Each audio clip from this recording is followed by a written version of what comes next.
eu quero ser entendido por todo mundo. Por todo mundo. Que não ficar claro, por favor, sinalizem.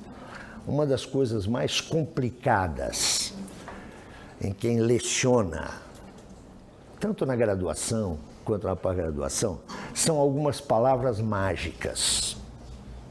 Uma delas é uma palavra que eu vou usar muito pouco aqui. Certamente alguém vai me cobrar isso depois, então eu já estou antecipando. Eu vou usar muito pouco uma palavra que é uma palavra mágica, dialética. Né? O aluno chega na escola, primeiro período tem um professor que fala em dialética. O menino não sabe exatamente o que é, mas morre de vergonha de perguntar. O professor diz, isto é um processo dialético. E o estudante repete isso ao longo da vida, como profissional e às vezes até como professor. Não sabe exatamente o que significa. Eu brinco muito contando uma história que um amigo meu revelava com muito humor. Eu não tenho o humor dele. Trata-se de Leandro Conder, falecido há pouco tempo. O Leandro tinha menos de 30 anos, quando fez um curso no ISEB, o Instituto Superior de Estudos Brasileiros, já no Rio de Janeiro. Ele fez um curso com o professor Álvaro Vieira Pinto, que foi um importante filósofo brasileiro. No golpe de 64, naturalmente o ISEB foi arrasado e criou-se um IPM do ISEB. E uma das figuras mais visadas era o professor Álvaro Vieira Pinto. O Leandro foi chamado para um depoimento com um coronel sobre o ISEB. O Leandro era apenas um depoente, foi chamado como testemunha.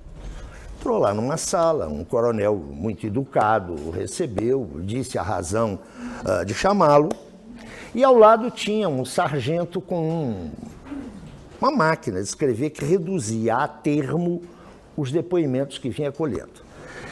E o coronel, muito simpaticamente, começou a indagar o Leandro sobre as atividades subversivas do professor Álvaro Vieira Pinto. E chegou um momento, e o Leandro, percebendo do que se tratava, começou a dizer que o Álvaro era um filósofo, nada mais do que um filósofo.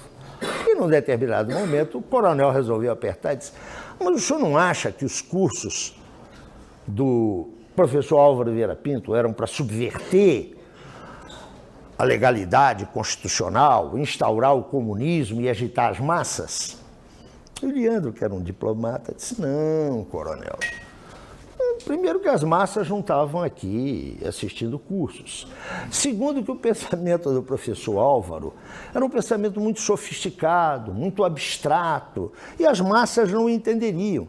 O professor Álvaro usava muito a dialética. Nesse momento, o sargento que estava lá, reduzindo a termo, voltou-se para o coronel e disse, coronel, que negócio é esse mesmo, que coisa é essa mesmo de dialética que o senhor já ouviu várias vezes e eu até hoje ainda não entendi? E o coronel, que estava sendo muito educado com o Leandro, perdeu um pouco a paciência com o sargento e, segundo o Leandro, respondeu da seguinte maneira, ô fulano, eu já tentei te explicar isso, não vou te repetir. Olhou para o Leandro, voltou-se para o sargento, olha sargento, dialética é o seguinte, as coisas são assim. Aí os comunistas vêm e dizem que as coisas são assim. O Leandro dizia que essa foi a melhor definição que ele teve de dialética. Eu vou usar pouco essa palavra aqui, mas se eu usar, não tenham, façam como o sargento. Zé Paulo, que coisa é essa que é a dialética?